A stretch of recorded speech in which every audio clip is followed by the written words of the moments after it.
Today I'm going to show you guys how to maintain power during MAF training. How's it going, runners? My name is Justin Thompson. I'm your average running PT, and I help the average runner achieve their own personal elite status.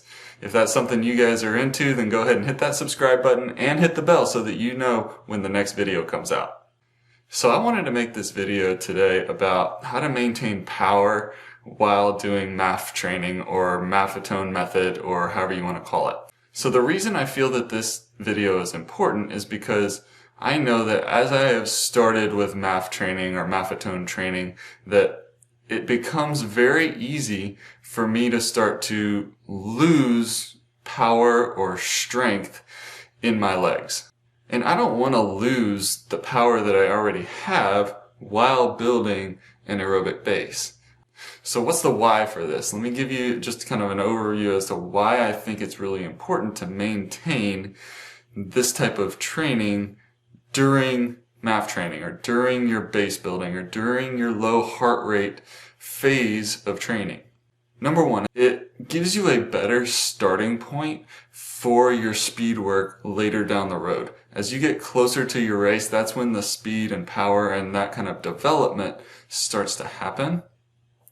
But in the early phases, you want to make sure that you're not starting at a level that's way down here. So, for example, if your maximum speed is a 10 out of 10, whatever 10 represents for you, if your maximum speed is a 10 out of 10, it's a lot easier whenever you do get to the speed work part of your training block. It's a lot easier to start from 4 to get to 10 than it is to start from 2 to get to 10.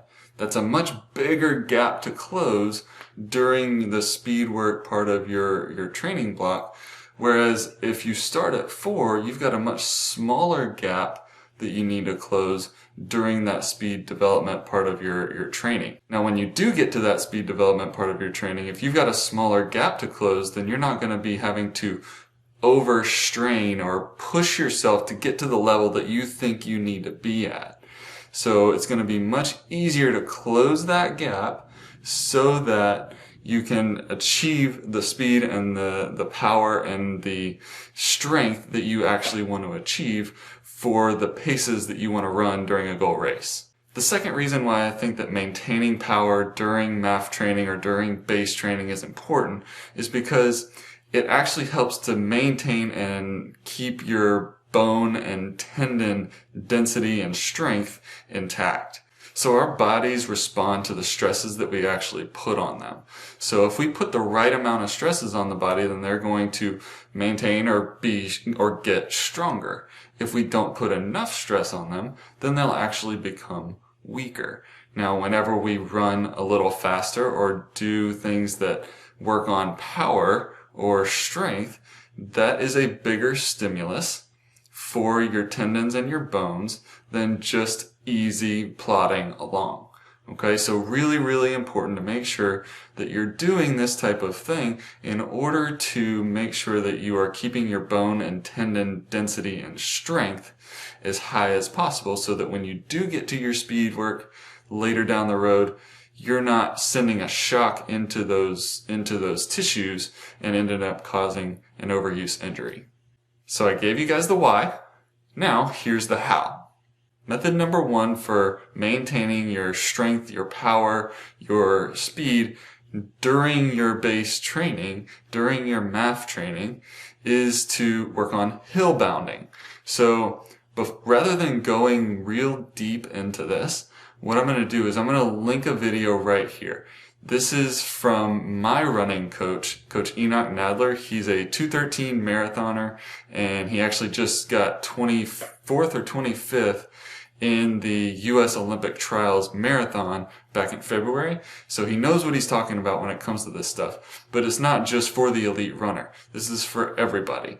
Okay, so hill bounding is really, really important. What he does in his video is that he gives a lot of different variations and ways that you can work on hill bounding from the lowest level all the way up into the most intense. So I recommend that you guys go and take a look at that video so that you guys know how that you can kind of start to progress in hill bounding.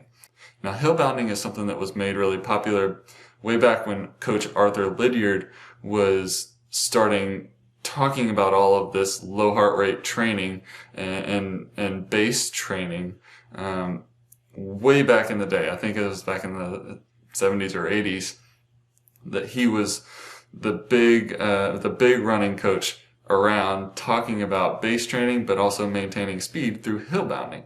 Okay, so Arthur Lydiard, big name. Go ahead and look him up. There's plenty of books on him and things like that. So go ahead and check those things out. Hill bounding, method number 1 for maintaining power and strength.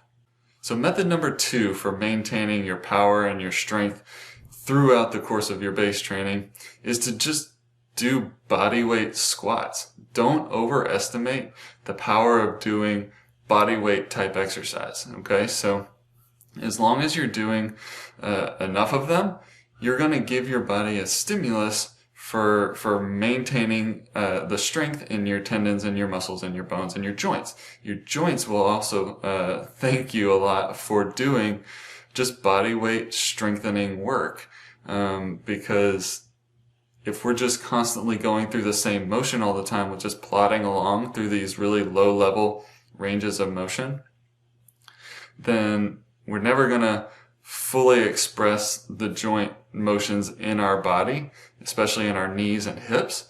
So I recommend that you guys try and go as deep as you can into a body weight squat so that you get the full joint motion out of it. And it actually helps with, again, similar to the hill bounding, maintaining the tendons and the bone density, as well as the joint health in your body. Now finally, the last way to maintain power during your base training or your maffetone training is to just work on little bounces. And what I want you to think about is just like jumping rope. Okay, so if you think about if you've got a jump rope and you just kind of start to turn it around and around and around, the little bounce that you apply to the ground whenever you are jumping rope, that's the kind of bouncing that I'm talking about. And what is that actually working on? It's working on the quick recoil of hitting the ground and bouncing back up. Hitting the ground and bouncing back up. Now it's a low level plyometric exercise, which is good because, again, it starts to strengthen and develop the tendons, and it starts to improve the nervous system recoil as well. So a lot of that rebound and the recoil that happens whenever we are running and bouncing is coming from certain little Golgi tendon organs and muscle spindles within the muscles and tendons themselves. So whenever we hit the ground, those little Golgi tendon organs and those muscle spindles, they react and create a bounce back. Now those can actually be trained if you're working on quick rebounding off the ground. If you're just landing and then jumping back up, landing and jumping back up without the recoil, then you're not actually training those things to provide quick return of energy. So if you work on this bouncing activity, then it's actually going to help you maintain that speed and power throughout the course of your maffetone training or your base training. So those are the 3 ways that I like to try and incorporate into my base training so that I'm not just losing everything in terms of speed and power throughout that phase of training. Now before you guys leave, I do want to tell you that this shoe, I'm almost to 50 miles in this shoe. With one more run, I'm going to get to 50 miles out of these. So I look forward to giving you guys a review on that. If you are looking forward to a review of the Skechers Razor 3, then go ahead and hit that subscribe button and the bell so that you guys know when that video comes out. I'm getting real close and I look forward to reviewing this because this shoe has been a real joy for me to run in. I did have some complaints of it first on my first run that I did, and I'll post that video right up here. But I did have some complaints, but some of those complaints have kind of faded into the background a little bit. They're still there a little bit, but in general, this is a joy of a shoe to run in. So I look forward to giving you guys that review very soon. Now, I hope you guys like this video. If you guys have any questions whatsoever, make sure you leave a comment down in the comments below. I look forward to answering any of those comments. If you have any specifics or things like that about how to maintain your strength or power, then definitely let me know. And I thank you guys for watching, and I'll see you guys next time.